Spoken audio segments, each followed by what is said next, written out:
Hello, everybody. Welcome to the Keto Show with Tom, Mike, and Lee. Today's guest is Cindy. Cindy, why don't you introduce yourself and give us a little background on your journey? All right. My name is Cindy DeManche, as you can see on the screen.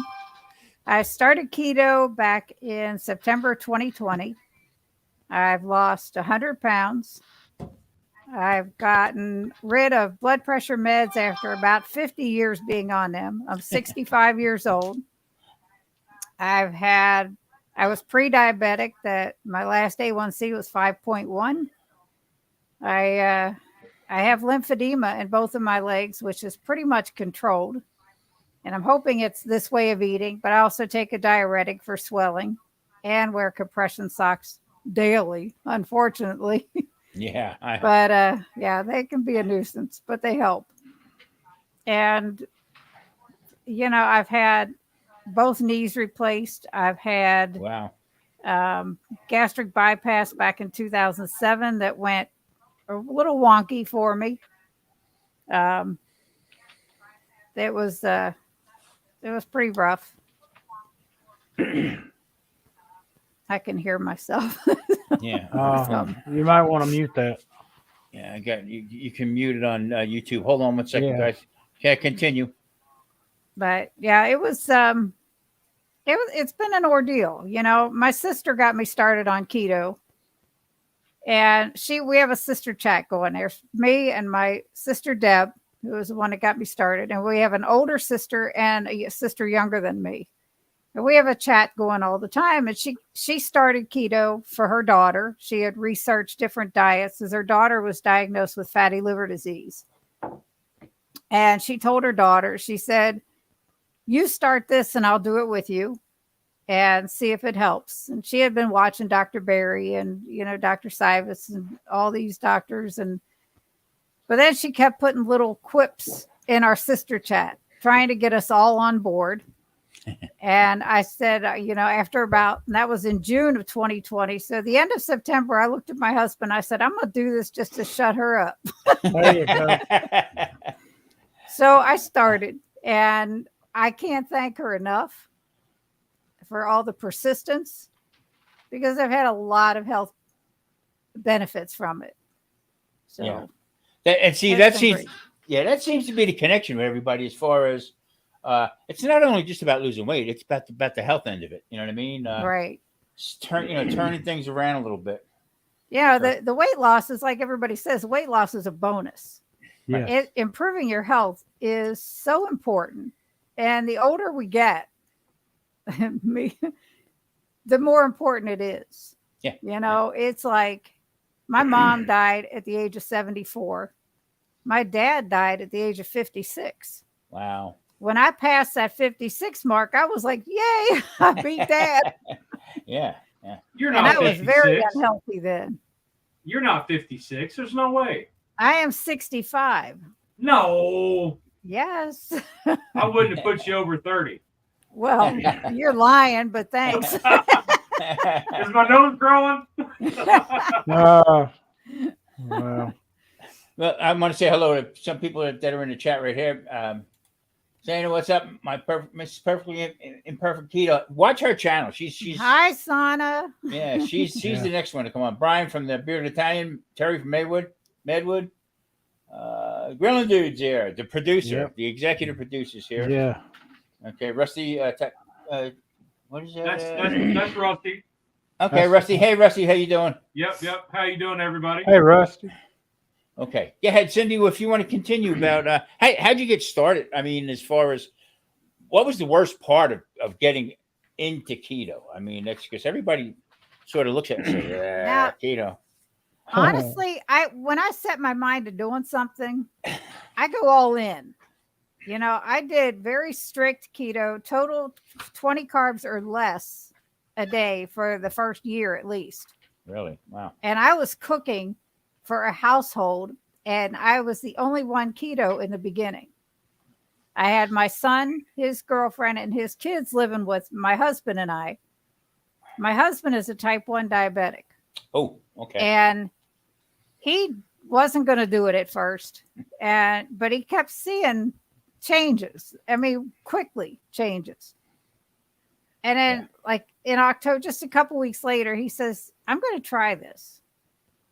And he's been with me ever since. Wow, that's great. And doing well. That's fantastic. Yes. Great. His A1C went from 7.9 to 6.6, being a type 1. That's good. Wow. His doctor doesn't want him going any lower. And we're like, you know, we're going to keep going. Yeah, There you go. that's the whole trick. The whole trick of it. People find it. How can I say this? People actually think that there's a protocol, a way that you got to follow a certain recipe to stay on keto and stuff like that. And I'm trying to, with my channel, I'm trying to show it's the furthest thing from the truth. You know, When I started, I was eating like lunch meat and cheese, and you know, because like I said, we had mouths to feed, and I was living in New Hampshire at the time. Mm-hmm. And I mean, I did the grocery shopping. My son paid me some rent money that you went towards the food, but I did all the grocery shopping. I did all the cooking. Right. If they wanted potatoes, I made them potatoes. If they wanted rice, I made them rice. That didn't mean I had to eat it. Right. Mhm. So, Exactly. you know, I cooked the meats, I ate the meat. If I wanted broccoli or something like that, I ate that. I go very few vegetables, and I feel way better than if I incorporate vegetables. So just let everybody else know how long you've been doing this. September of 2020. I started September 27th of 2020. So obviously it's sustainable. It is. Oh my God. It so is. It makes me crazy when people say, oh, I couldn't do that. Yeah. And I've talked, I am one of those people. When my husband and I go out, I will talk to anybody and everybody about keto. I don't care. I tell my doctors. And I'll tell you, our doctor in New Hampshire, when I first started keto, I asked for an A1C to be done and a C-peptide among all the other blood work. And when the results came back, I said, when the results came back, my A1C was, Sana, it's 65, not 55, but thank you. But anyway, it was, my A1C at the time was 5.8. And I had already dropped like 20 pounds at that time. It was a couple weeks into keto. We know that's all water in the beginning, but I was okay with that because that back then the scale meant everything. Hey, weight. Right. Yeah. So my doctor, I mean, when I told him I was doing keto, he said, no problem. He said, do what you're going to do. He was all for it. Never complained, never did any. He wasn't in shape himself, but he was okay with me. And I mean, we got along really great with our doctor. So about 3 months later, I did a home A1C check, and it had dropped to 5.1 from 5.8. And I'm like, okay, this is working. I told my doctor, he said, you know, I had gone in and he said, oh, well, he said, you're down this amount of pounds. And he said, that was when I first started. He said, that's probably water weight. And I said, okay, who cares? It's weight. And he goes, well, now, you know, it's different. And I said, if I came in here and I was up by 5 pounds or something, and I said, it's water weight, what would you be telling me? It's weight? And he goes, yeah, I would. So, yeah. It's tough sometimes, but you know, I keep seeing people say, well, I'm the only one in the household. I can't do this. And I'm like, yeah, you can. If you really want to, you can. That was one of my questions was going to be, because you said you're doing it by yourself, is how hard is that? I mean, when you're preparing all the meals and you're like, ooh, what's a spoonful of that going to do? yeah. Now, I'll tell you. Is that seasoned right? Can I? If I was making potatoes, I would take just the smallest amount just to taste to make sure it was good. Mm-hmm. I mean, not even a teaspoon, very, very a taste. And most of the time, I didn't even do that. I'm like, if they don't like it, they can cook it themselves the next time. You know? Yeah. But they also saw me, and I, we ate differently, but I still ate the protein. And like, I made this the creamy broccoli casserole that my granddaughter just loved. And she wasn't a big vegetable fan. She said, "Oh, Grandma, can you make that again? Grandma, can you make that again?" And I'm like, "Yeah, okay."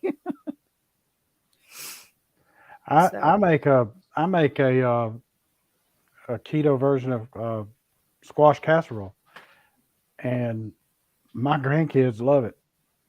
Yeah. My kids love it. They like, when it comes Thanksgiving, they said, "Oh, you making a squash casserole, right?" I said, "Yeah." I said, "It's keto," and they said, "I don't care, it's good." And so, and I make Your cauliflower mic's mash. off, Tom.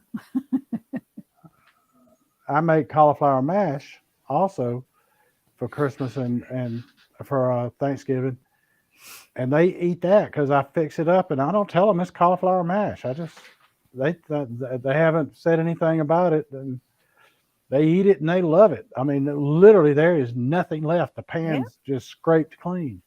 Well, Mike, it's like I commented in your video about the leftovers. Mm-hmm. My kids, my grandkids, and my son, and they would not eat leftovers. And that used to aggravate me so bad because I'd cook all this food. So I commented in Mike's video, well, what I would do is I would have such an abundance of them. I'd throw everything together in a casserole, and they would love it. And after the dinner was over, I said, "Do you know what you're eating? Leftovers." Yeah, exactly. And it used to make them it's like, "Oh, well, these are good." I'm like, man, I can't afford not to eat them. See, what I do is I just cook enough just for the two of us, because that's, I mean, if I'm right now, I have a 10-pound ham in the oven that I'm roasting. Okay. I'll make a video of that. I'll take that and I'll cut it up different ways. I'll slice it and pack that away in the freezer. You know what I mean? Right. For different meals down the road. The fact of the matter is, before I muted myself, we're talking about how not to eat anything.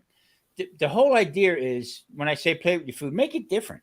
Right. There's no set rule says Not that you got to have mashed potatoes. You got to have this. Make something different. I mean, it's just, and that's why when I tuned into you, when I first started following you, Cindy, I'm saying she's just like us. I mean, there's no difference. There is nothing out of the ordinary that she's doing. She's just watching what she's eating, and that needs to be said to a lot of people. You know what I mean? That's what you got to do. I mean, if you want better health, that's what you have to do. Yeah.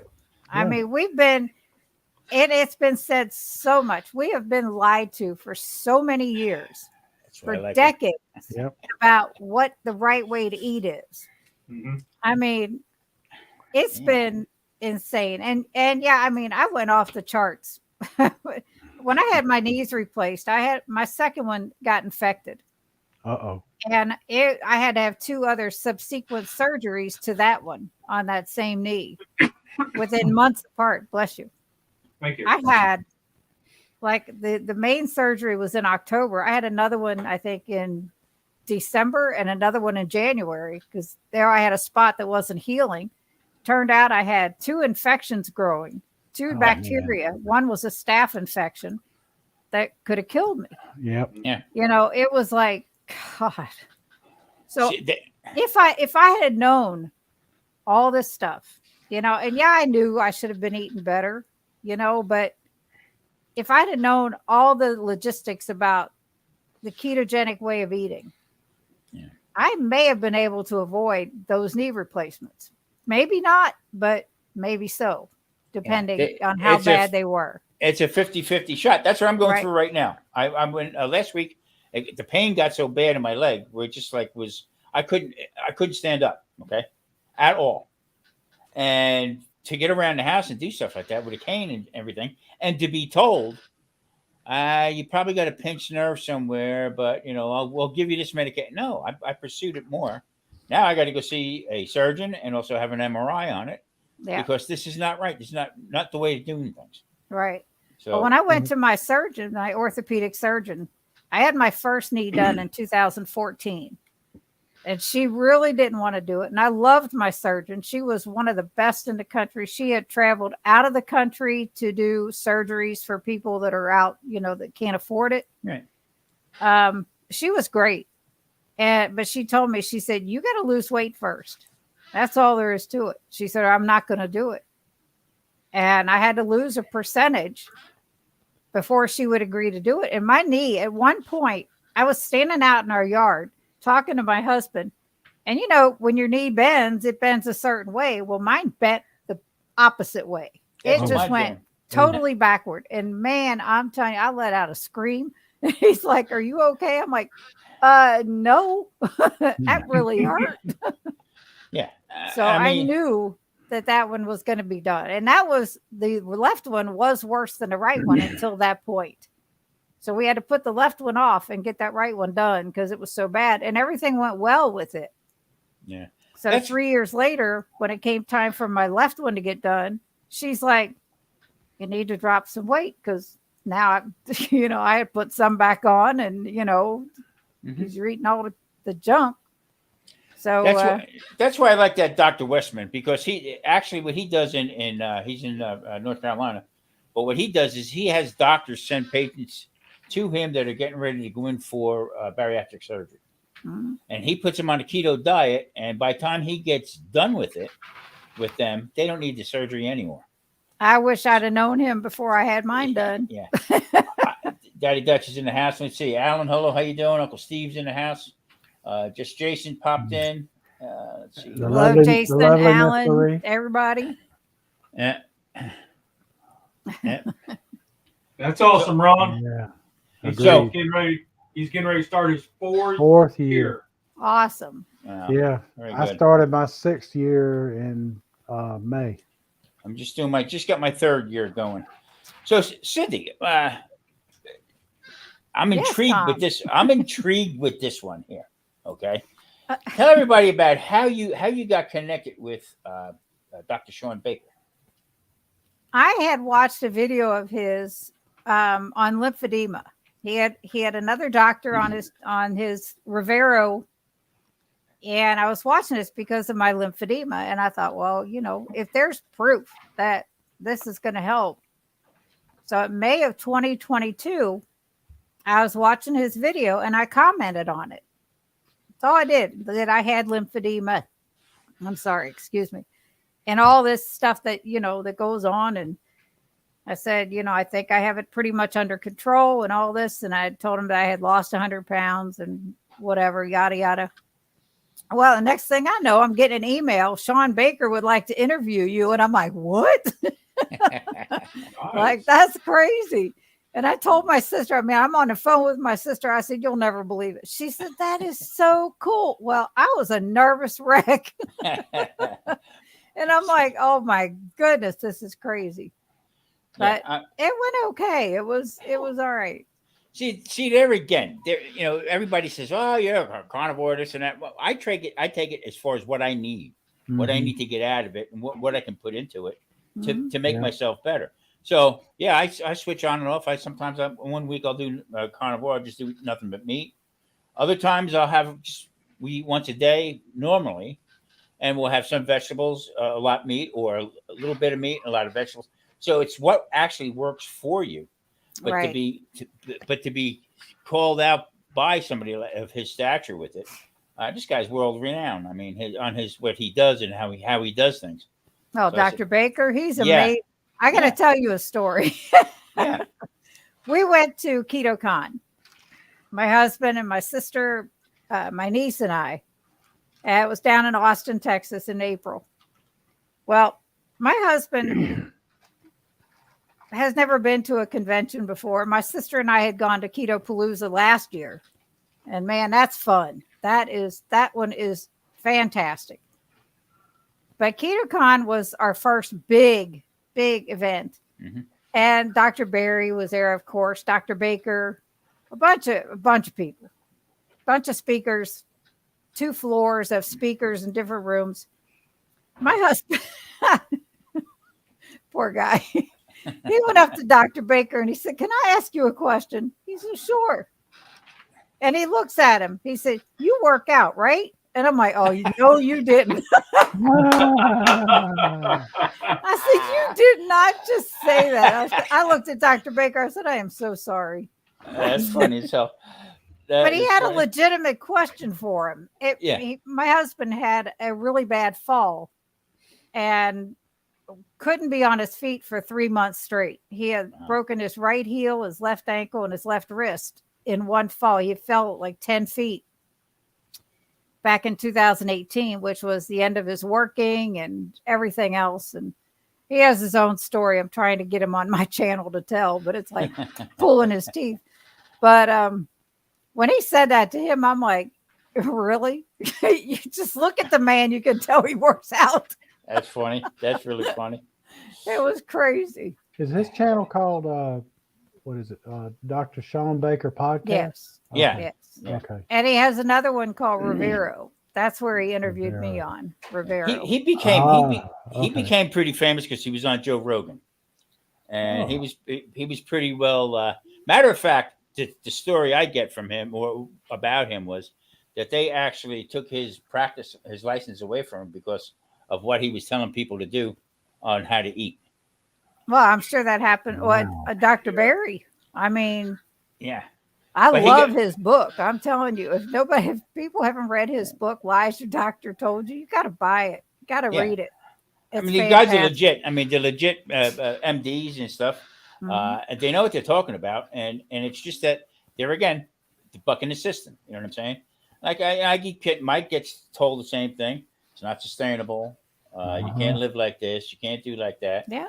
And Lee even had with his doctor said, well, maybe you should try this or whatever. No, you got to make it work for yourself. You really do. I mean, it's you a shame. have to, and not everybody's the same. Everybody is going to react differently. Everybody's going to have different results. And you got to change things up because your body gets used to one thing. Yeah. And that's where people stall out on their weight loss. And I mean, I have mixed things up so much. It's crazy. Like last week and a half ago, I did a 70-hour fast. It was so easy, because I've done them before and I felt great, and it was like, I can do this. And my sister and I had to go to a funeral because one of our cousins died, my oldest sister and I. And that was the day I broke my fast while we were out. I said, I want to eat something light. What would you like to eat? She said, Skyline chili. It's a Cincinnati thing. Heavy. I'm like, all right, I'm sure they have a salad. So I will get salad. They do. Yeah. They have chicken salads, believe it or not. And that's what I ate while she ate her 3-way and her cheese coney and all this heavy food. So instead of spaghetti, you had lettuce and then chili and cheese and onions. No, I literally had a chicken salad. Chicken. I didn't have chili, but because I knew I wanted something light. I wasn't going to go real heavy right after a long fast like that. That would have been suicidal. Yes, Is Charlie in here? Because when you was talking about Skyline chili and all, that's his favorite. It's good. I have a recipe to make it myself because when I lived in New Hampshire. I live in Kentucky now. When I lived in New Hampshire, there was nothing like that around there. But my mom had this cookbook that my sister has now that had recipes from people she used to work with. And there was a Skyline chili recipe in there. And I'm telling you, it tastes every bit as good. Yep. I've got a keto one that we've done on a live that we did a keto Skyline chili one. And Rusty was over and he was like, dude, I've never had anything like this. Hey, Bat. It was good. Yep. Bat's in the house. Yeah. So it is good. I mean, chili is pretty much keto.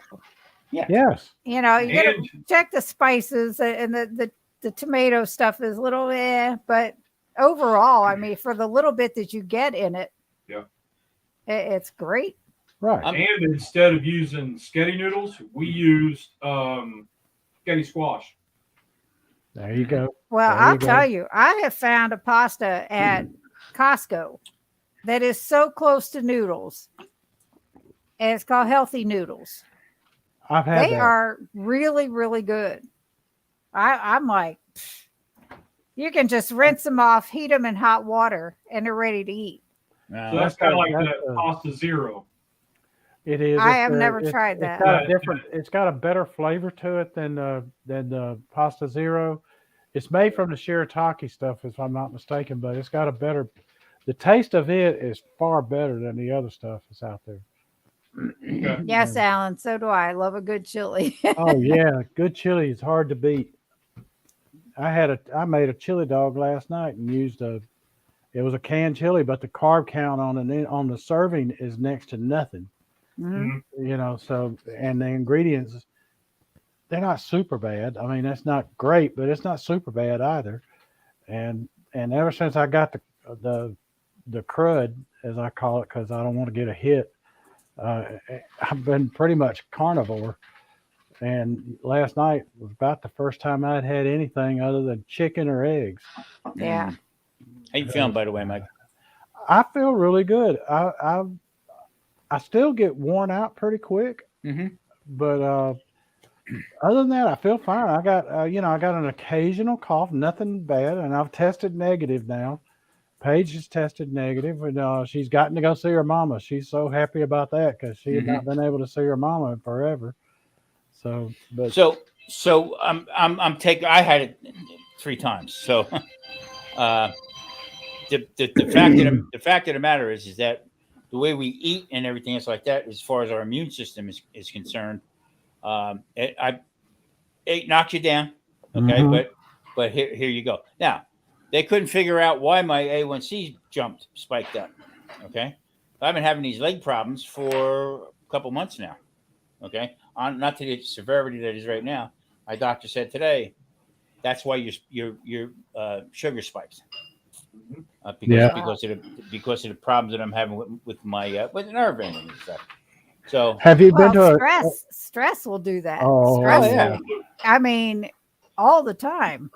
That's why we moved away to get away from stress. Have you gone to a chiropractor in the past? Ever tried one? Yeah. No. What did this is the leg, Mike, that I had. I got 13 screws in and ouch. Yeah, but they say it has nothing to do with that. It's how my foot after they put everything together, how it changed. Oh, okay. Okay, so now I got nerve. I got to go see a surgeon about. I'm not that I'm going to go get cut or anything, but they might want to get all that hardware out of there. Yeah, by ways of making it different. So he even said to me, he said, the medication I'm going to give you right now is going to raise your blood sugar. So I said to him, you don't make any sense when you tell me that kind of stuff. Exactly. Okay. Because you got me on medications that will supposed to take me down a little bit, but yet you give me a hard time about what my diet is and how I eat. That's right. Everything that you threw at me over the years did not work, made it worse. The thing that I'm doing, I lost 62 pounds. Okay. I got off of 10 medicines. Wow. I was on 13. Okay. Now you want to put me on something to get through this stuff here. I said, so it's pill after pill after pill. And the things that you tell me doesn't do anything for me. So, we take the bull by the horns and here we are. And then people laugh at you and say, oh yeah, you're on that fad diet, that keto diet, that fad diet. Yeah. It'll never catch on. Yeah. But it makes me crazy. Some of these things the doctors say, it's like, come on. It's like, I went to my cardiologist because the only issue I have a very, very high calcium artery score, cardiac artery calcium score. And higher than I've ever heard anybody have. It's over 6,000. Wow. And man, my cardiologist last year I went to my cardiologist and that was told me I had to go. I had an irregular EKG. He did an echo, it came back normal. I had gone through spells over the past, I don't know how many years of having bouts of tachycardia where my heart rate would just race to like 200 beats a minute for about a minute, and then it would slow down and it would stop once I just took a few deep breaths, and it would go away. Well, they had talked to me last year, and I said, they talked about a statin, and I'm like, nope. I said, I was on these years ago, and I could not move my arms without pain. So they noted my chart that I was allergic to statins. So this year, I go for my year follow-up, and the doctor himself is sitting there after the nurse went over the chart, verified the allergies and the one that they put in there for the statins. And he says, I can't get you to take a statin. I said, did you not read my chart? It says I'm allergic to them and you want me to take them? Yeah. I said, aside from that, I said, I'm not dealing with this pain. He said, you don't want to deal with the pain, a little bit of pain? I'm like, hell no. I can give you something for that pain that you're going to have for taking this. See, and I said, oh, no. So he just noted my chart, refused. And I'm like, I'm not going to. Yep. See, how does the doctor ask you if you want to take something that you're allergic to? Yeah. That's like, exactly. The statins, it's because of statins, I can't give blood anymore. Oh, that's right. I'm telling you, it's crazy. They put me on it, and it started affecting my liver numbers big time. I mean, it put and to the point to where I went, after being on it for about a month, I went and gave blood. And about a week after I gave blood, I got a letter saying, go to the doctor right now because you have hepatitis. Oh, geez. And I'm like, I go to the doctor. I got an appointment the next day with the doctor, and I take it. I said, this thing says this. And he goes, you do not have hepatitis. He said, we're going to take you off the statin. He said, it's the statin that's doing it. You're fine. Yeah. And I said, well, in the meantime, I can't. It says, don't even ask to give blood ever again. Now here's the kicker. When he asked me about a statin this year, I had just had all my blood work done with my primary care physician. And my cholesterol numbers are all good. The total is a little elevated. And my LDL is a little bit elevated. My triglycerides were 39. Wow. My HDL was 79. I'm like, I'm good. Ooh, yeah, absolutely. I'm not. Why? And he didn't even mention to lower your cholesterol. Nothing. He just said, I can't get you to take a statin. I'm like, nope. Nope. See, I don't think so. I do take, after that, the doctor put me, this was years. I mean, we're talking 20 plus years ago. He put me on, he said, we're going to try niacin. And so I started taking niacin, and I take, it's a mega dose that I take, and I do it 3 times a day. And man, my LDL went way down, total cholesterol went way down, and my HDL went way up. And it was, and I'm like, why didn't we do this before? Because this is a vitamin. Mm-hmm. Yeah. I'm taking vitamin B3 instead of that, excuse my language, that damn statin. Well, I'll tell you, years ago, I forgot where I was going. That's bad. See, that's old age, Lee. Yeah. That's it. I know exactly about that. After the last 2 years, I'm in the same boat. Yeah, Lee went through some hell. Yes, he did. Yes, he did. We're creeping up on the 2-year anniversary of brain surgery. Oh, goodness. So I had melanoma between my brain and my skull. Yeah. About the size of a ping pong ball. And how long you been free now? Cancer free? We are non-detectable. 7 months NED right now. There you go. Nice. Yep. And me and Lee met through another channel. I think it was Stephen and Jacqueline. Yep. My brother Stephen. I would turn around and say to Lee, "Don't eat that. Put that down. That's not good. He's always on my shoulder. Stop eating that. Don't." So like Rusty and I was out today, and we were helping a buddy do something, and then he's like, "Well, I'm going to repay you. Let's go to Mexican." All right, love this Mexican place. I always get fajitas, and I'm like, "Well, my wife's not here, so don't give me any beans or rice, and I don't want any tortillas. I just want the meat and the veggies." Yeah. Perfect way to eat it, right there. There's little Tom up here going, "Don't forget, the flour tortillas are good, but they ain't good for you." Yeah. Yeah. Hey, you don't ask the Mexican place if they have cauliflower tortillas. Yeah. No way. Yeah. I'll tell you, that's one place I have not been is to a Mexican restaurant since I started keto. And I loved it. I used to not like it. And then my wife loves it. And I start going and I get fajitas. And I give her the beans and the rice, the guac, the pico, the lettuce, everything on the fajita. Oh, yeah. We're good. It's great. My husband would have to take the guacamole. I can't stand avocados. I love it. You got to go back and watch the video. Marie made me eat avocado. She made. Oh boy, that was tough going down. But you know, it's a healthy oil and stuff. The point is that we're not from Mars, okay, where we can't have this and can't have that. You can, okay, you can have a little bit. But here's the thing with me. If I do have a couple tortillas that are high in carbs, okay, I'll feel it the next day. I really do. Yeah, I feel it in my knees. So sugar is really, really bad for us, no matter how you get it into your system. I just watched the other night an argument, people going back and forth about fruit, eating different fruits and stuff.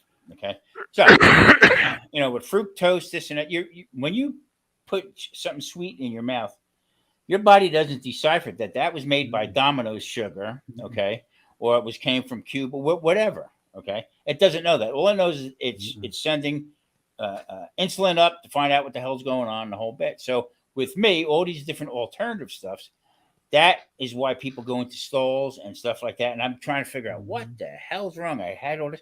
Boom. Then it dawns on me. High carb in that one. When I'm saying high carb, I'm saying like over 10 or 12 grams. Yep. To me, that's high.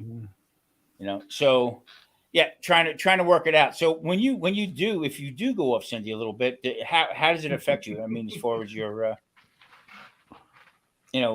walking or anything else like that? I've been walking every day, actually. My husband and I go out for a couple walks a day. We joined the gym, and we're working with a trainer right now, but she's on vacation. But yeah, I don't get bothered by that at all. We've gone, the other day I did like 11,000 steps for the day. Ooh, that's the most I've gotten in a long time. Wow. But I have an app on my phone. It's called Walking for Weight Loss. Okay. And it'll do just a normal pace, and then so many minutes of quick pace, and then normal pace, and so many minutes of quick pace. And it changes the total number of minutes daily, and you have a rest day in between. So it's pretty cool. Yeah. It's really neat. So with the personal trainer, is this like The Biggest Loser where Jillian Michaels is no, rip your head off no. and cracking the whip? Or is this more for coaching and technique? It is just for coaching and technique. And she asked us when we first signed up with her, she said, and it's free. It's a Planet Fitness, and heck, I'm old. I get in for free. I got silver sneakers, man. It's like, yay. Yeah. Free is the right price. Yeah. So I got 4 years on you, Cindy. I got 4 years on you. Yeah, my husband is 4 years younger than me, so he's still got to pay. But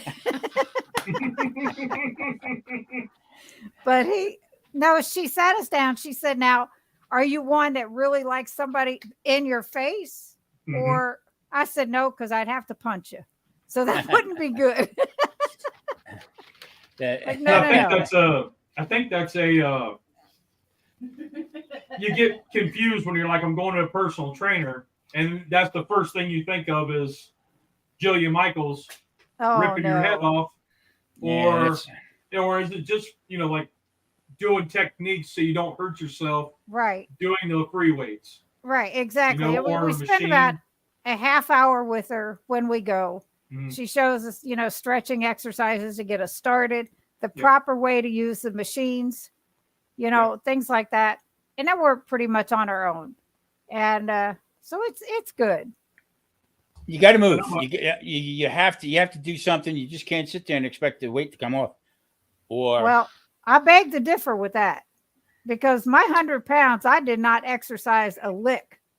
And I promise you, I sat on my butt and lost 100 pounds. When I first got diagnosed as type 2, that lady, this was early 2000s. There was no health plan out there. There was no plan of care at all. It was keep your snacks at 30 carbs or less and your meals 60 carbs or less. Eat every 2 hours. Wow. And I dropped 70 pounds in 6 months. There you go. Just because I didn't have any more Pop-Tarts and Mountain Dew. That's it. Mountain Dew. I started eating salads, and I was journaling everything, and it was hell. Yeah. Journaling everything, trying to do the math, and that's supposed to make it. And that's supposed to make it hard, really. Right. I mean, but nobody knew anything. Yeah. So I still track my macros to this day. I use my Fitness Pal. I don't care what anybody says about it. I have tracked mainly almost every day since I started keto. See, and just so I know, I can go back and look and see what did I do this day or for this week. Yeah. And I weigh myself every week.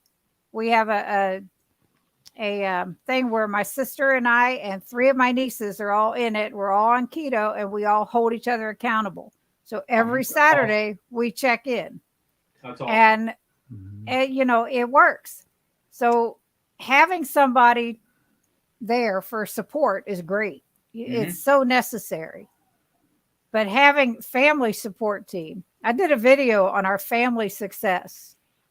I don't know if you guys had seen it, but overall, I think it was 300 or 400 pounds that we've lost as a family unit.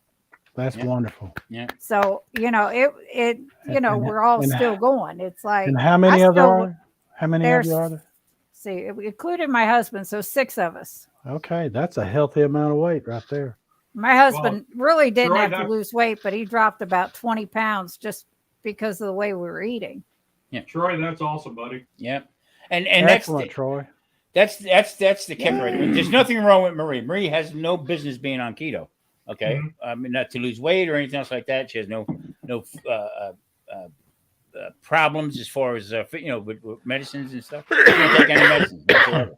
It's going to keep her that way, though. Exactly. So for her to support me, that's the way we eat. And being a chef, I know exactly what I can and can't have with no sugar. I'm doing substitutes. If I feel like something should be sweet, I'll add something to it that gives me that sensation of sweetness, but no, I don't use monk fruit. I don't use none of that stuff because to me, that's all garbage. That's me saying that. Okay. All that allulose and stuff like that, that is all junk as far as I'm concerned. Oh, you can bring on a sweeteners to me any day.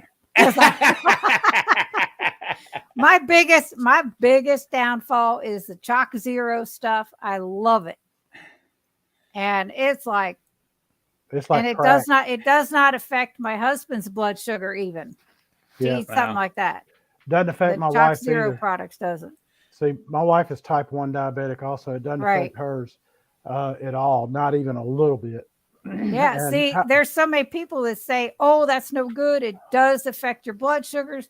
Well, it might for them, but that doesn't mean it's going to for my husband. Yeah, exactly. And I said, I just had mine checked and it's my A1C's 5.1, so I'm good.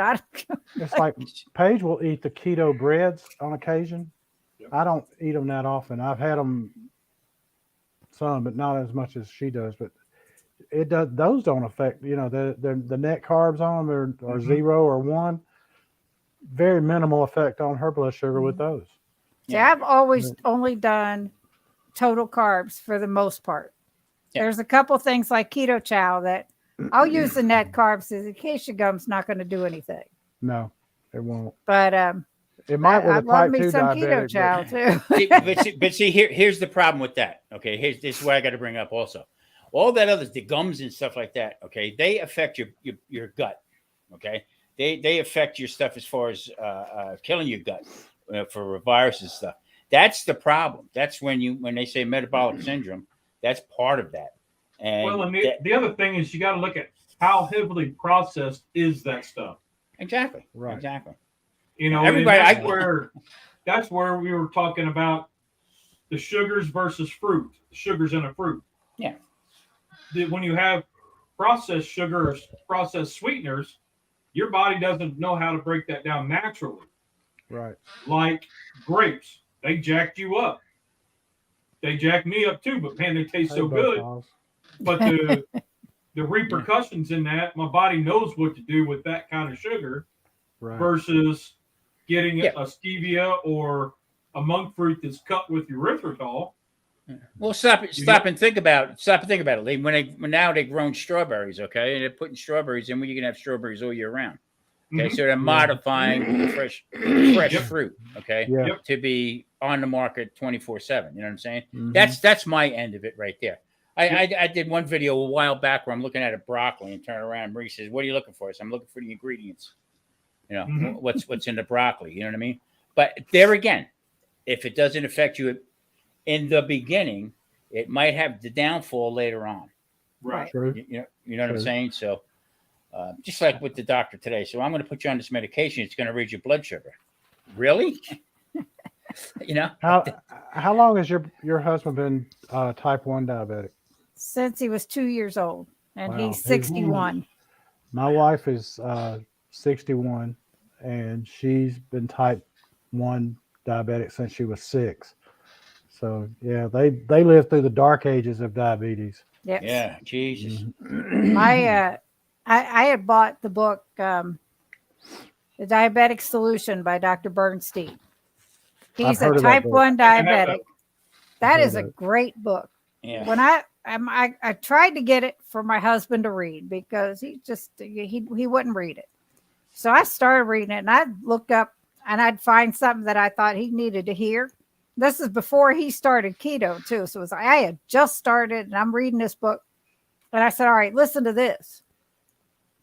And there was one part in there that it says, whether you're diabetic or not, the more carbs you eat, the more insulin your body has to produce, or you have to inject, the more damage you're doing to all your other organs, whether diabetic or not. Right. And I'm like, okay, this is an eye-opener for me. But hello, listen to this. Because my husband was one. I mean, he loves cheesecake, carrot cake, any of this stuff. Yes. I like that guy. See, I like him. I never met him, but I like him. But I told him he could stop in, but he's keeping the dog quiet out here somewhere. Yeah. Those are two of my favorites. And my wife makes a keto cheesecake that is incredible. I have made one that's crustless. And my husband loves it. It's like, it tastes so much like New York cheesecake. There you go. It's like, oh. You got a video on that? No, I haven't done, I don't do too many videos of cooking. Do one. Now Christmas time, Thanks, my wife, she tried to kill me because she tells me that she made this cheesecake and she goes, oh, it's keto. I'm like, all right, so there's no sugar. No. Well, so I don't eat dinner. I'm like, I'm not eating Marie, dinner. are you listening to this, Marie?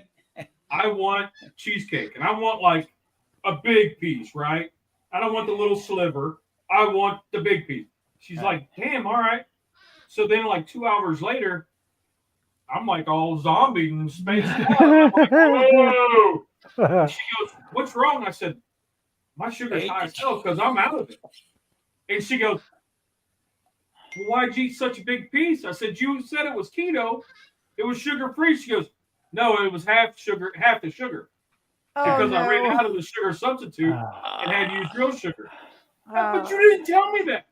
She goes, you must not have heard me. I said, no, you didn't say it. And then, so I had this great big piece.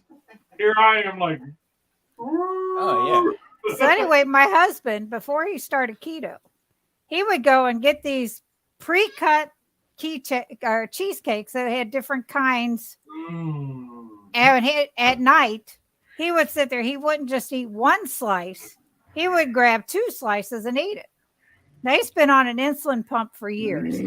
Once he got that, he thought he was invincible and he could eat anything and just put in more carbs that he ate, you know. Yep, I'm like, dude, you're killing yourself here. Yeah. So does he wear a constant glucose monitor? He does, yes. He has a Dexcom 6 with his pump. Okay. Paige does. And that thing drives me crazy. Are you always watching it? Oh, no. I've evidently I could hook it up to my phone, but no, his is enough.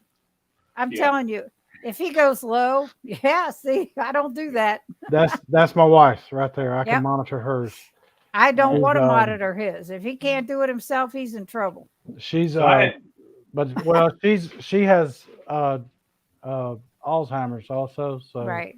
I get all the notifications, and she's on the Medtronic stuff, and so she's, you know, I can monitor hers through the night. I can just Well, that would be different if it was something like that with my husband, but he's very capable, and his phone and his pump, ding, ding, ding, ding, ding, ding. Any given time when it's high, when it's low, it's like, oh God. There's been times he's gotten out of bed so I could sleep and he'll leave the room, because otherwise his thing is just beeping all night long. It's like, dang. So I wear a Freestyle 3, Libre 3, and my problem is I'll check it 20 times a day. Even though I haven't eaten, or I just ate cheese and pepperonis, and it's like, what's it doing? What's it doing? What's it doing? So there's always that constant check it. I have never gotten one. I've never been diagnosed as diabetic. When it was the 5.8, my doctor says, I'm not worried about it. You're already on the right track. Just going to, whatever. And I personally don't feel that somebody that doesn't have a problem with their blood sugars should be screwing around with them, because there's so many people that need them. Right. And it's tough. Yeah. And as a type 2, it's harder to get a continuous monitor than as type 1. My doctor had said to me today, okay, you good with all your other medications? You get enough blood strips and stuff? And I said to myself, listen to this moron telling me, do I need more? Because he's already giving me medication that's going to raise my blood sugar. So to test more, all right? And then when he, back maybe 2 years ago, when he told me, you do know if you stub your toe, your blood sugar is going to go up, right? Yep. Because I'm on that thing constantly, check. I said, this is like putting bubble gum on a shipwreck, trying to stop it from sinking. You know what I mean? So what you put in here is the thing that makes the world go round, as far as how you're going to feel, your health wise and stuff like that. I mean, shoot, they say all you got to do is smell it and your blood glucose goes up. I go past donuts in the grocery store. It's like, that's one thing I'd love to have. I'm like, nope, not going to do it. And like I tell everybody, I'm sorry, Mike, I tell everybody, I quit smoking 15 years ago. Good. Okay. And a couple of weeks ago, I had bladder cancer, so I had no choice but to give it up. But a couple of weeks ago, a month or so ago, I get in the car, and the first thing I went like this was tap my chest. I said, holy crap, that's got some hold on me. You know what I mean? Still to this day, 15 years later. Yep. So, I've with my wife, she's very insulin sensitive, and the doctor is always amazed when we go. So she'll look at how much insulin she's using and see what her how her blood sugar stays in range. She's in range like 80 to 90% of the time of what they want. And she said, and you're using next to no insulin. She said, I'm amazed at this. And Paige will point over at me and said, it's him. He's the reason. It's what he cooks and things like that. It doesn't affect my blood sugar, and I don't have to take that much insulin as a result. Plus, and I said, well, you're also very sensitive to insulin, and so it takes less for you to get the effect that you need. And Brian has been, my husband, he's been eating so few carbs that he really doesn't even need to put much of anything in. He doesn't have to bolus. He doesn't have to take a bolus. Not much, but it depending on how his body's reacting. Because I'm telling you, he can sit there and just eat a steak. Mm-hmm. And going in, his glucose could be 83. I'm like, you're good. You shouldn't need to put anything in for your food. And his blood sugars will bottom out because the pump is constantly putting insulin in. So if you don't do something for him, it's hard. Type 1 is hard to deal with. Very much so. Very much so. Because she's getting, it's a little less than 1 unit an hour. I don't know what he's getting. And that she gets as a basal. And then when she eats, according to what carbs that she eats, that's when she gives herself a bolus of, X number of amount. Mm-hmm. And she uses, like she'll say, how many carbs are in this? I said, maybe 2, 3 tops. And I said, so she'll put it in, and, so the doctors are all amazed at what since we've been on this, they're all amazed at how little insulin she uses. Mm-hmm. Everybody in the chat, there is Cindy's YouTube channel. Check her out. Show some support, some love. And let's see here. I also have. Thank you, Marie.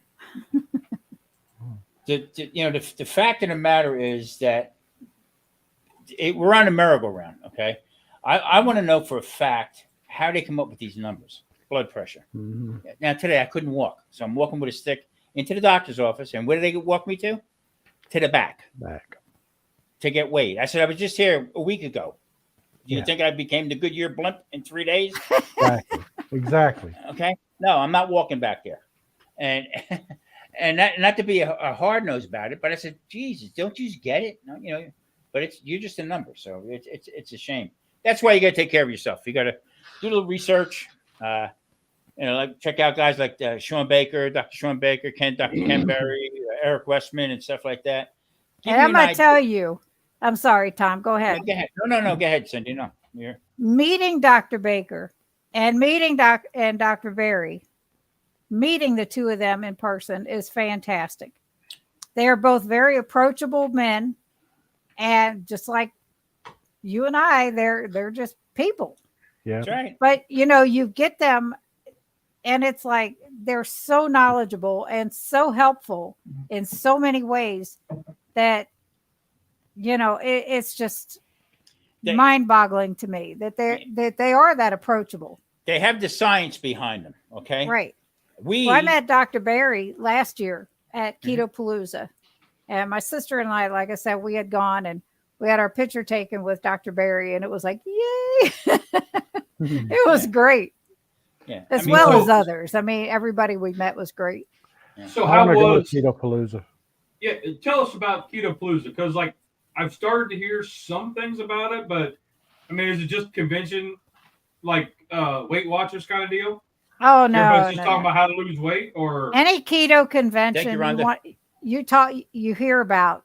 Like I said, we went to KetoCon, which was big. It was big in Austin, Texas, this past April. But Keto Palooza is more intimate. There were about 200 people there last year, and everybody, it's like a big family reunion. Now, my sister and I really didn't know anyone. I hadn't started my channel yet. And like Ready, Set, Keto, James and Emily, we kind of met them there, but we've gotten to know them now. Mm-hmm. Mike and Dawn from Dawn Does Keto, they were there, never knew them. This year it's going to be fun because now we know some of these people. Mm-hmm. But, they said like Friday, the convention goes or the Keto Palooza goes from Friday to Sunday. Friday, you go in, you have like last year they had karaoke night, and, it was just fun. Saturday is when you hear all the speakers.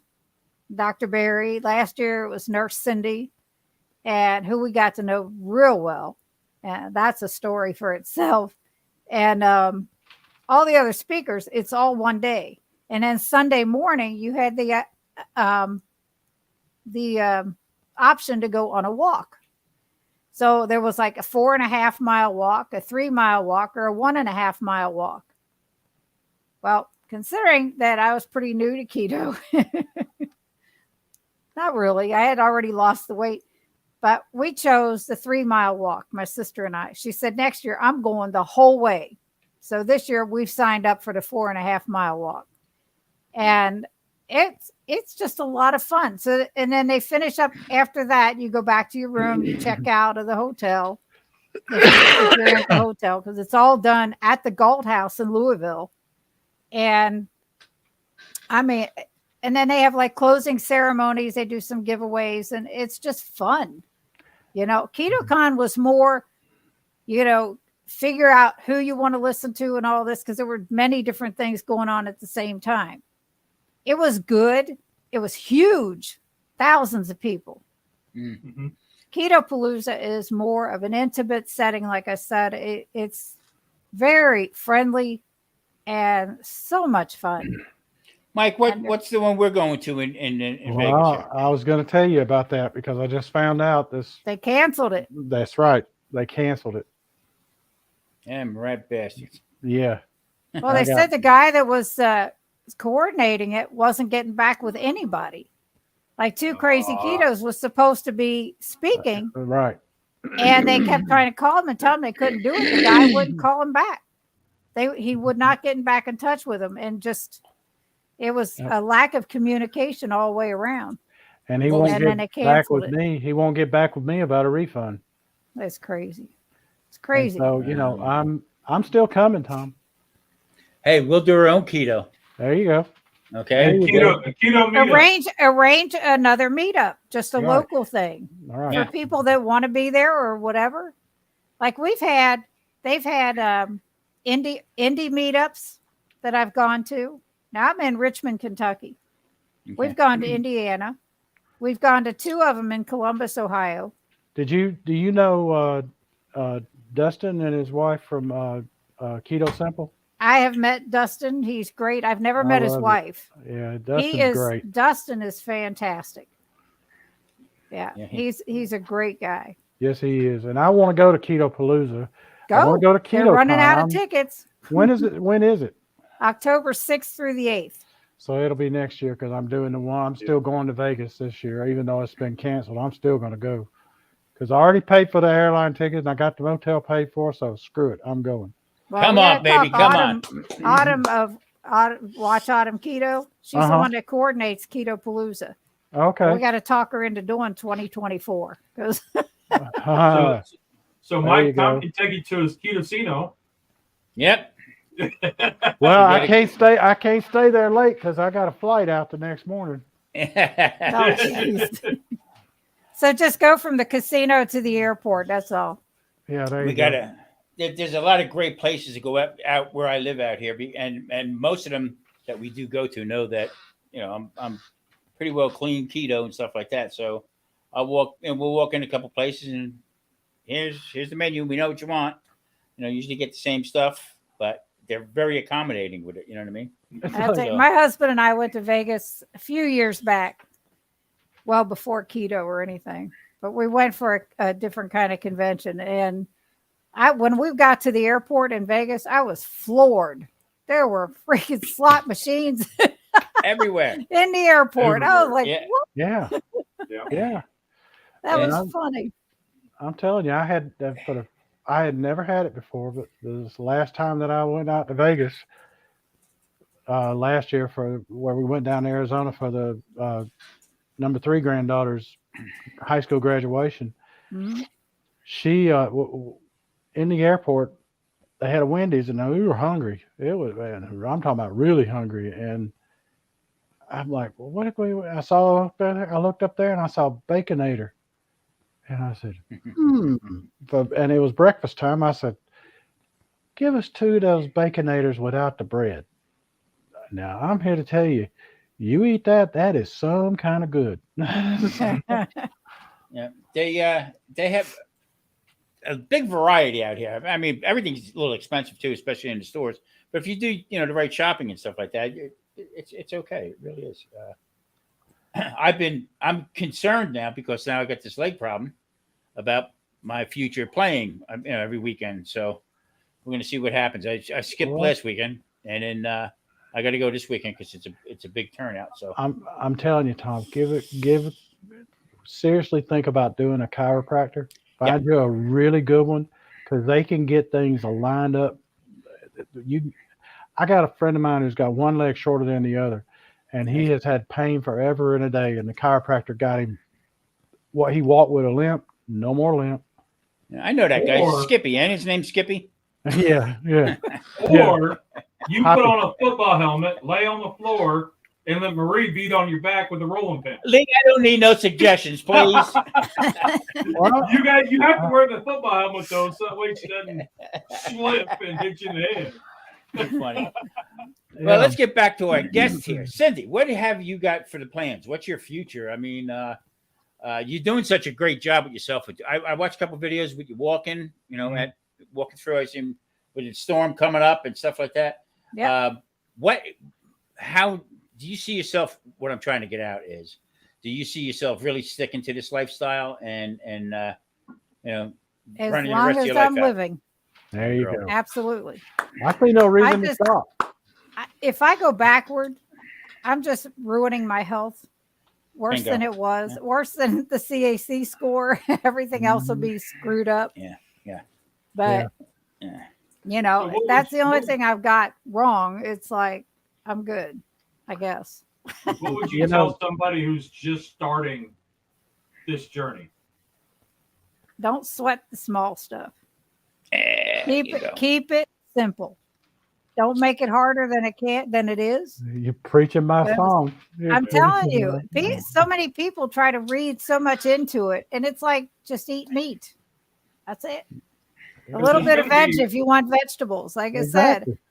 Because there's going to be a lot of people in your shoes that are trying to do that for themselves, and the rest of the house isn't. Yeah. The rest of the house I know. won't touch anything that is considered keto, even though it's the same that they'd eaten before. Right? Yeah. Like meatloaf. I'll it's tell the same you. meatloaf. It just doesn't have like crackers in it. It's got pork rinds. Right. It's still meatloaf. It still tastes good. But then when you find out what's in it, whoa, we can't do that. I'll tell you, I made Nisha Berry's meatloaf recipe. And my granddaughter and my son and everybody, they loved it. I'm like, that's keto. Yeah, exactly. So every dish I made that I could eat, they knew that it was going to be a ketogenic food, type of food, something that I was going to eat. Okay, was good. Appreciate it. Here's the part that I started laughing about a couple years ago. Was I really looked hard into carnivore. I really did. That's what I'm doing this month. Yeah, and I really looked hard into it. And you know what? It's not as hard as people think it is. But here's where they shot themselves in the foot with doing carnivore. Okay, when they started comparing grass-fed to corn-fed beef, and the process and the prices were like. Well, even Dr. Berry, who is a definite carnivore, he will tell you, don't live beyond your means. That's right. Get what you can afford, because you can do this eating Spam or hot dogs or lunch meat or whatever. And see that, which is ironic because Spam is partly tater starch. Yeah, it is. It's a very small amount. It's a very small but that's amount. What's in it is tater starch and pork. Yeah, I'm going to tell you, I love some Spam and fry it up with some eggs. The point I was getting across is that they almost took themselves out of contention with it, because when meat prices went up, people say, I can't do this diet, I can't afford it. What they don't tell you is we are so used to eating corn-fed beef, okay, that very rarely, when you do have grass-fed, 100% grass-fed, okay, it's like night and day. All right. Yeah. And I'll argue that point with anybody. I agree. Okay? And so when all of a sudden they started turning around and say, oh, wait a minute, now you can have hamburger, you can have this, you can have that. But they were actually pushing the ribeye steaks and all that stuff. So but you don't have to. You don't have to eat all that high end stuff. You can get away with eating hamburgers. You can get away with I'm gonna tell you, I don't think I've ever had the grass fed beef. Yeah, exactly. That's my point. You know, I eat what I can afford to get. Yeah. We get steaks when they're on sale. Yeah. My freezer is packed with steaks, Yeah. but only because they were on sale. I vacuum sealed them. There you go. Ground beef, I'll get in the bulk and separate it and vacuum seal it. And like that when I have stuff, somebody asked me earlier today in a comment, do you meal prep? Yes, absolutely. It's just my husband and I, but still, like, I'm leaving Friday to go to Dallas. He's staying here. He can cook, but it's easier for him. He has a movement disorder as well as diabetes that he's had brain surgery about. So, I mean, but he's able to do things, thank goodness, because of the surgery he had to try to control the movement. He has cervical dystonia. Wow. But to make things easy for him, days that I don't want to eat, you know, I don't mind cooking for him, but I usually brown up a bunch of ground beef. It's in the refrigerator. We can turn it into taco meat. We can fry it up with some eggs like I did this morning. Mm-hmm. Yep. You know, whatever. It's so versatile. It really and then the hard-boiled eggs or egg bites or, I mean, we have all that in the refrigerator right now. Cindy, we had gone to Costco last week and they have this package of vacuum sealed chicken breast.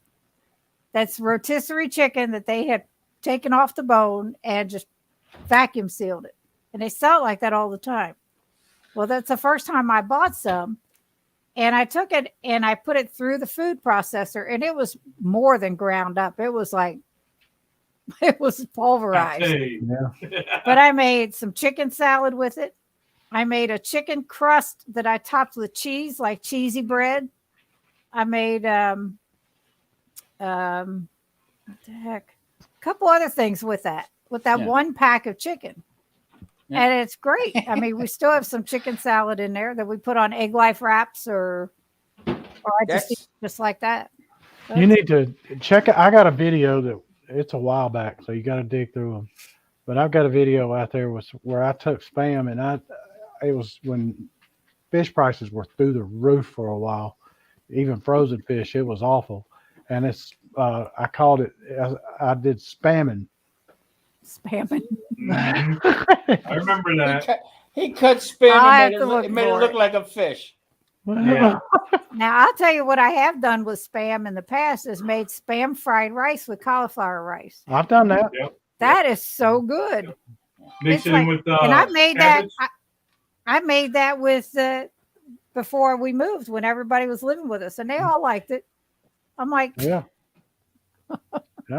I will take frozen rice cauliflower and I'll thaw it and I'll put it in the microwave and I'll cook it. I thought before I ever put anything in the microwave, I thaw my frozen vegetables out first because I find they cook so much better and they cook up more like fresh vegetables.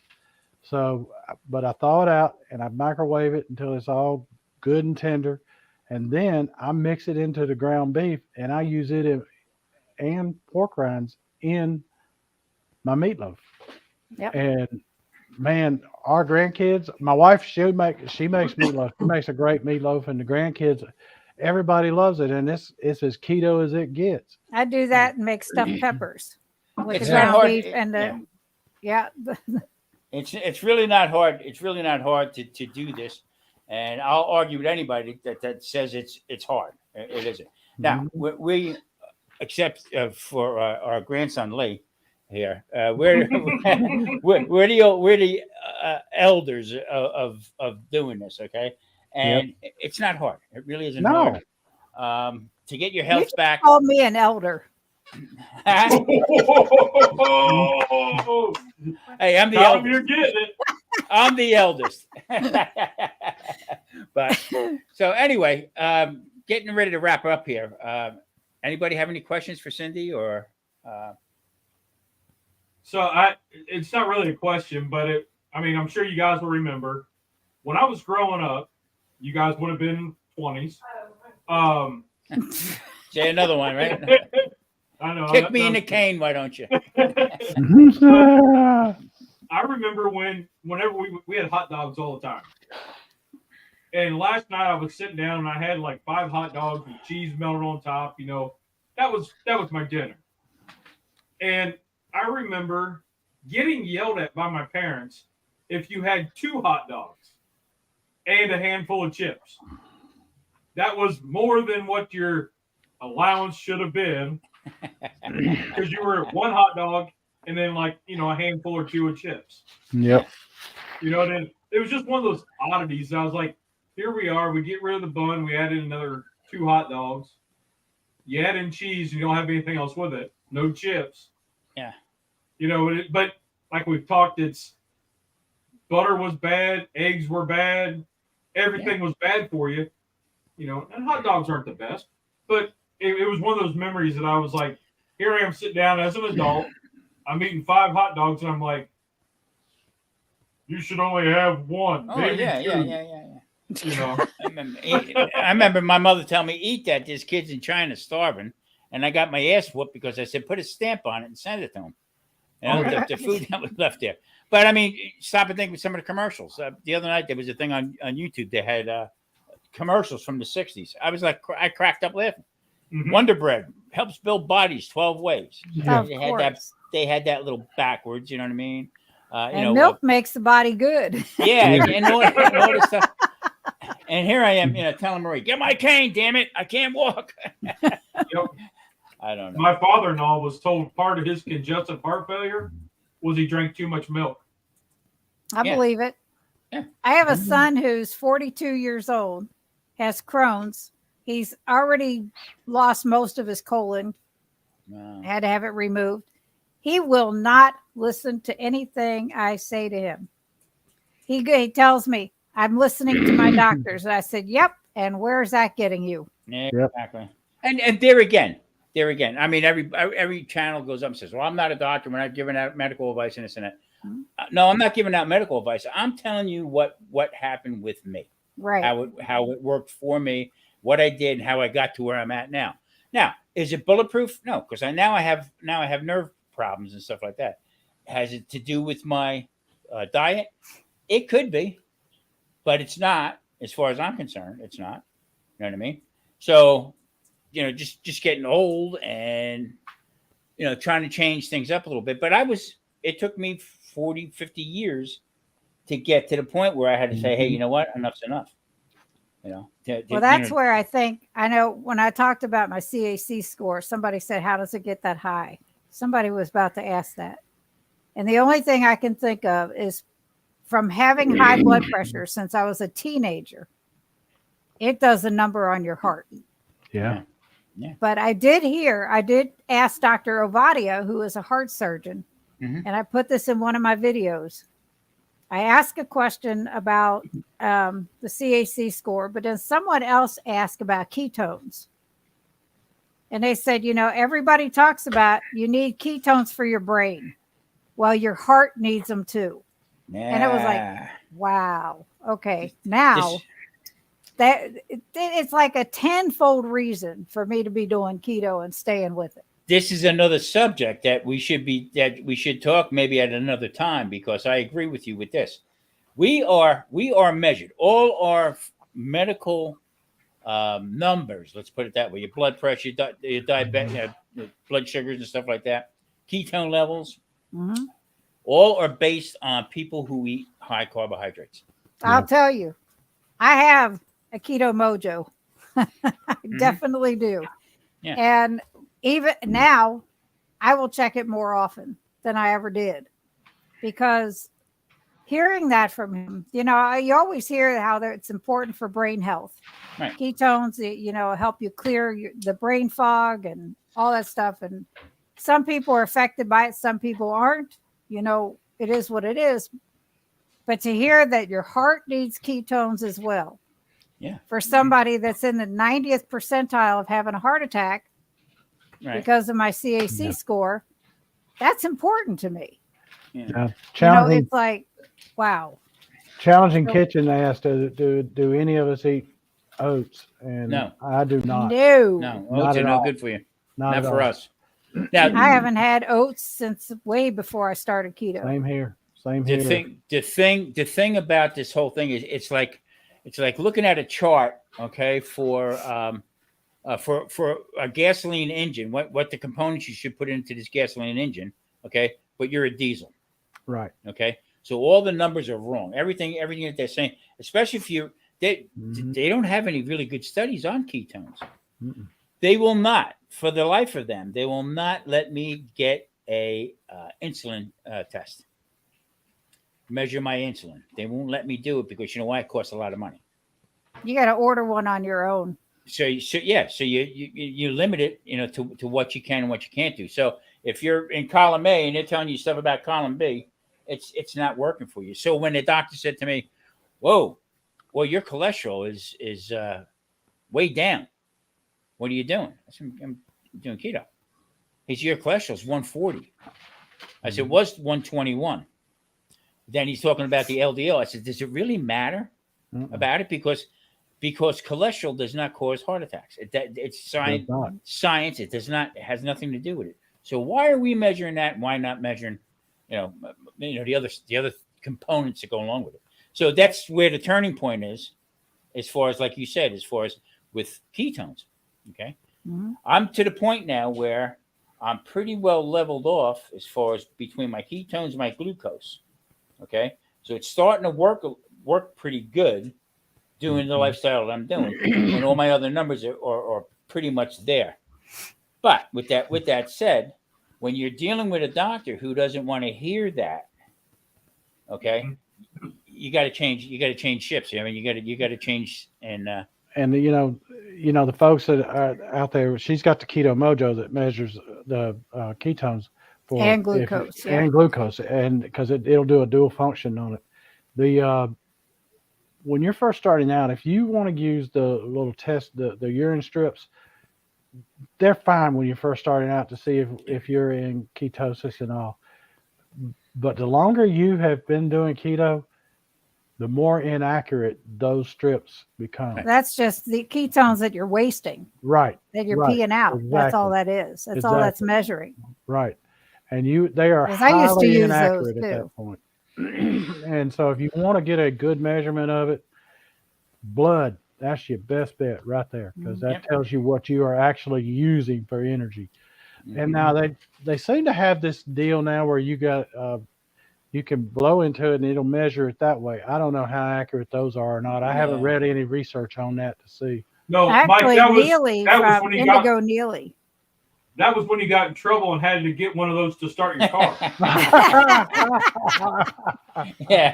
Now Neely from Indigo Neely, she had one of those. She has tested many different products. That would be worth somebody looking into if they wanted to look up something. She compared a couple of them, and I can't remember what the results were, but she's a good one to watch because she tests a lot of stuff. And there again, I mean, there again, over testing and stuff. When I said to a couple of people back in the day that I had I think I'm in a stall the whole bit. Okay. They said, "Don't worry about it, because that means that you're coming back to levels again. Your oil and your water are getting, pretty close to working back and forth. Well, you don't have to measure ketones every day. Exactly, you don't have to." Exactly. I'm going to tell you, I think I hit the 100-pound mark in January of 2022.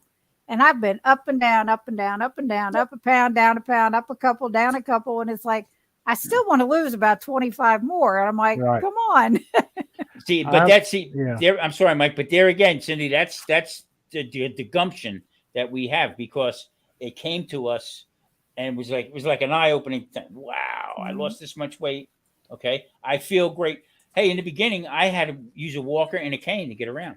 Yeah. Okay. Once I dropped the weight and get the inflammation out of my system, bingo, I was back. Back in the black again. Yeah. I didn't start doing it to lose weight. I did it because of inflammation.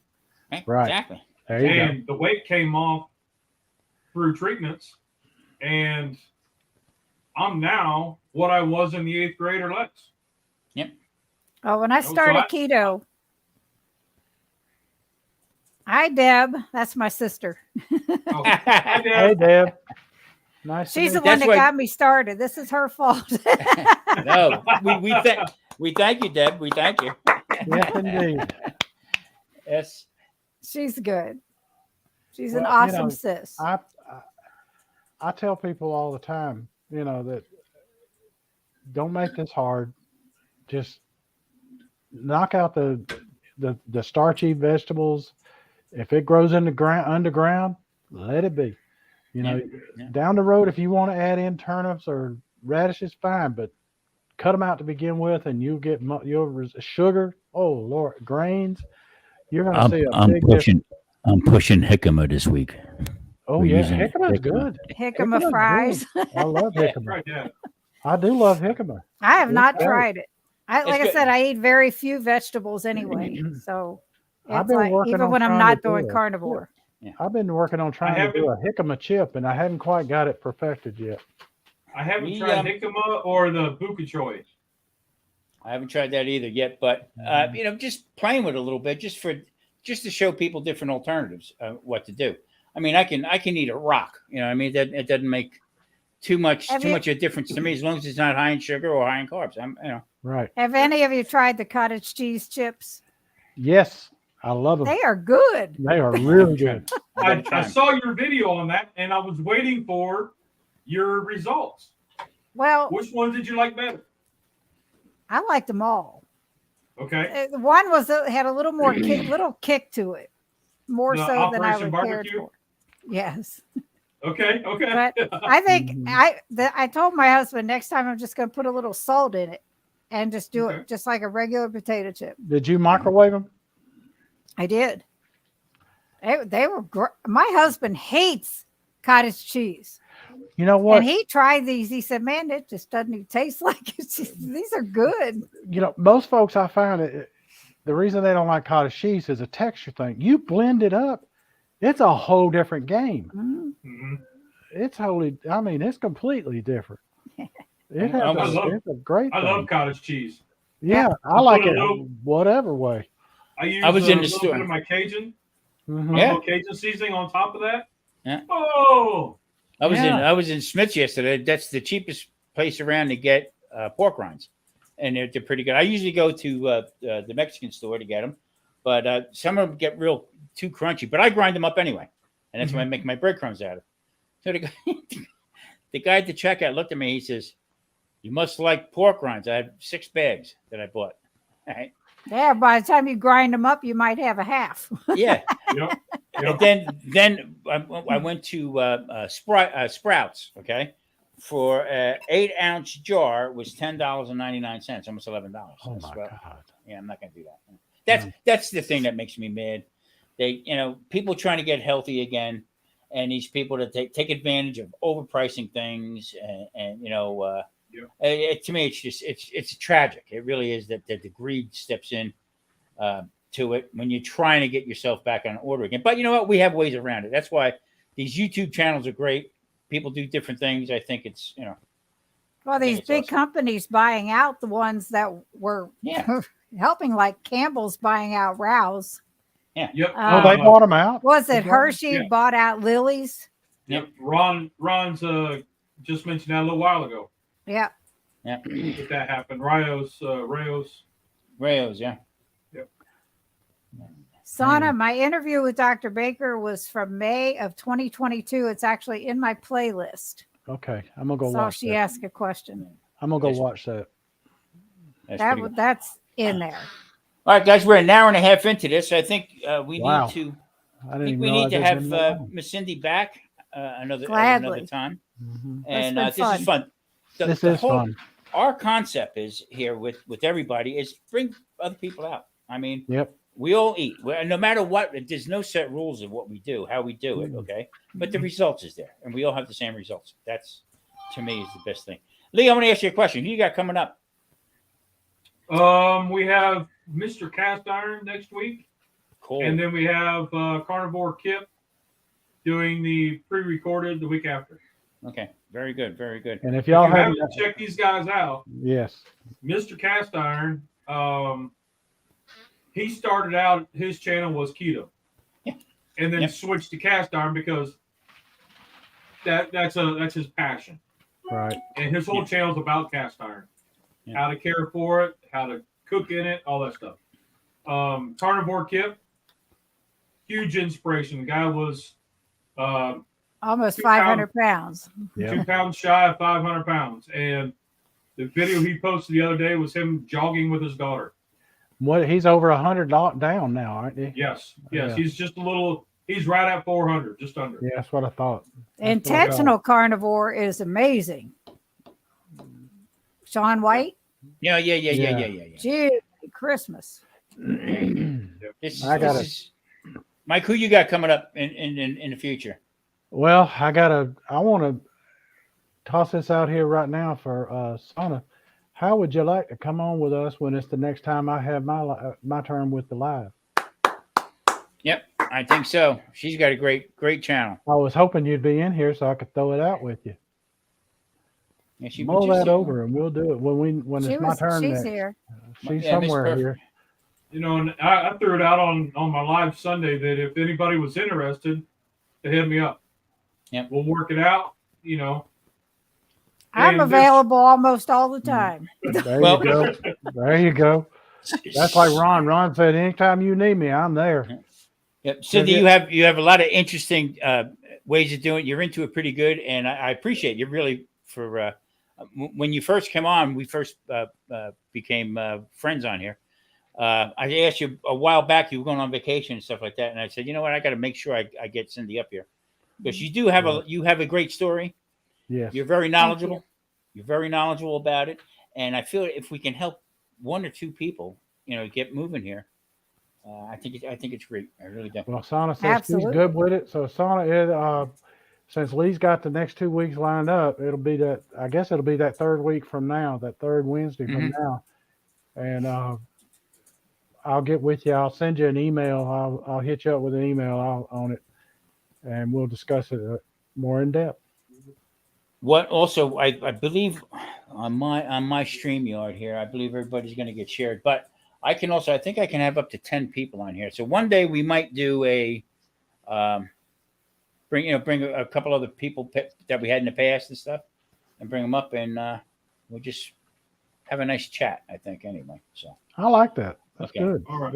All right, guys, stick around a minute. Everybody in the chat, we're going to head out of here. We don't want to beat this into the ground here. About a minute, an hour, 32 minutes. So, all right, guys, thank you for watching. I'm Tom Garvey, the Keto Cook. We got Lee, Smoking Bears, Keto Mike, and Cindy DeManche.